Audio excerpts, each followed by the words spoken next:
ఒక బిల్డర్ నుంచి అమెరికా అధ్యక్షుడి వరకు, ఒక రియల్ ఎస్టేట్ బిజినెస్ మ్యాన్ నుంచి అమెరికాలో హోటల్స్, టవర్స్, గోల్ఫ్ కోర్సెస్ నిర్మించారు. ది అప్రెంటిస్ అనే రియాలిటీ షో ద్వారా ప్రపంచానికి ఫేమస్ అయ్యారు.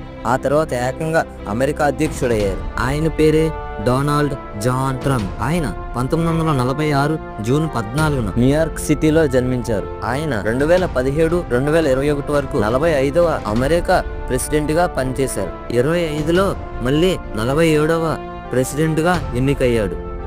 ట్రంప్ సక్సెస్ కి కారణాలు అతనిలోని ఆత్మవిశ్వాసం మరియు నిర్ణయాలు త్వరగా ధైర్యంగా తీసుకోవడము, బలమైన కమ్యూనికేషన్ స్కిల్స్ ఉండడం, స్ట్రాటజిక్ మైండ్ ఉండడం, రిస్క్ తీసుకునే మనస్తత్వం ఉండడం, విమర్శలను తట్టుకునే శక్తి ఉండడం, ప్రజలను ఆకర్షించే విధంగా మాట్లాడడం, ఇవన్నీ కలిపి ట్రంప్ను ప్రపంచంలోనే అత్యంత ప్రజాదరణ కలిగిన వ్యక్తిగా మరియు ఒకరిగా నిలిపాయి.